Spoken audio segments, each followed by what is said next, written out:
स्वामी विवेकानंद जी की शिष्या थी कृष्ण प्रिया। जैसे निवेदिता जी थी ऐसे कृष्ण प्रिया भी थी। कृष्ण प्रिया को स्वामी विवेकानंद जी कहा करते थे, तुम्हारे अंदर कभी इस मार्ग को लेकर प्रश्न या जिज्ञासाएं नहीं आती? वो कहती आती हैं। तो विवेकानंद जी ने कहा, फिर तुम कभी हमसे पूछती ही नहीं? तो कृष्ण प्रिया ने कहा, गुरुदेव, जब मैं ध्यान में बैठती हूं ना, तो बस आपका जाज्वल्यमान स्वरूप मेरे सामने आ जाता है। आपके हृदय की सारी बात मेरे अंदर उतरने लग जाती है गुरुदेव। मेरे प्रश्नों के उत्तर यूं ही मुझे प्राप्त हो जाते हैं अपने भीतर ध्यान साधना करते हुए, इसलिए मुझे बाहर से पूछने की कोई आवश्यकता ही नहीं रहती।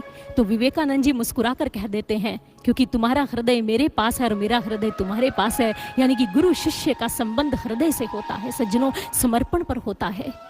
इसलिए हमारे गुरुदेव सर्वश्री आशुतोष महाराज जी, जो इस समय गहन समाधि में भी लीन है, लेकिन गुरु महाराज जी ने संयोगवश इस दुनिया की भीड़ से हमें चुनकर यहाँ निकाल लिया, हमारा चुनाव किया, हमें ज्ञान दिया। सोचकर देखिए, अगर हमें ये ब्रह्म ज्ञान आत्मज्ञान न मिलता तो हम अपने पाप की कर्म संस्कारों की गठरी अपने सिर पर ढोते हुए संसार में ठोकरें खा रहे होते, कोई हमारी बात नहीं पूछ रहा होता। ये तो गुरु महाराज जी हैं कि कर्म संस्कारों से छुटकारा पाने के लिए हमें ब्रह्म ज्ञान दिया, हमारा चुनाव किया, हमने इसके बदले में आज तक उनको कुछ नहीं दिया और हम कुछ नहीं दे सकते हैं। उनका जो ऋण हमारे ऊपर है, जब हम इस मार्ग पर चलते हुए थकते हैं, गिरते हैं, ठोकरें खाते हैं, परीक्षाएं सहते हैं, तब हम जब उन्हें याद करते हैं, ध्यान में बैठते हैं, तो वो आते हैं, अपने वात्सल्य का, अपनी कृपा का संबल लेकर आते हैं। वो अपना हाथ आगे बढ़ाते हैं कि उठो, गिरना नहीं, तुम्हें उठना है, तुम्हें आगे बढ़ना है। वही निरंतर हमें इस भक्ति के मार्ग पर आगे चला रहे हैं, अपनी कृपा का संबल देकर। इसलिए भक्तों, हम उनके ऋण से कभी उऋण नहीं हो सकते हैं। जीवन तो हम पहले भी जी रहे थे संसार में, लेकिन जीना हमें हमारे गुरुदेव सर्वश्री आशुतोष महाराज जी ने सिखाया कि जीना किसे कहते हैं, जीवन की वास्तविकता क्या और जीने के सही मायने क्या होते हैं, भक्ति क्या होती है, ये हमारे गुरुदेव ने हमें सिखाया है। ये भक्तजनों, जब भी हम पीड़ा दुख में हुए, गुरु महाराज जी हमारा संबल बनकर आए, उनका ऋण हमारे ऊपर है।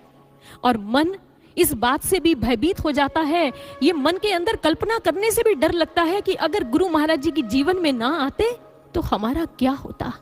अब तो हमारा जन्मों जन्मों का उनसे संबंध गठित हो गया है, एक ऐसा संबंध बन गया है, और हम यही कहते हैं कि हर जन्म हम आपके शिष्य हों और आप ही हमारे गुरुदेव हों, क्योंकि आप ही हैं जो हमारे अपराधों को, अवगुणों को क्षमा करते हैं, हमारे अक्षम्य अपराधों को अनदेखा करते हैं, फिर भी इस भक्ति मार्ग पर आगे बढ़ाते हैं, हमें सेवाएं देते हैं हमारा कल्याण करने के लिए। इसलिए आए, उस संयोग से जो हमारी कहानी शुरू हुई, जीवन की आध्यात्मिकता की या भक्ति की यात्रा प्रारंभ हुई, गुरु महाराज जी के नाम से शुरू हुई। और गुरु महाराज जी के चरणों में यही प्रार्थना है, महाराज जी आपके नाम लेते हुए ही जीवन की यात्रा समाप्त हो, बस आपके नाम से ही जीवन का प्रारंभ हो, आपके नाम से आपकी भक्ति करते हुए, सेवा करते हुए हमारे इस जीवन का अंत हो, हमारे प्राण इस पवित्र मिशन की सेवा करते करते, इसका सहयोग करते करते आपके चरणों में निकल जाए।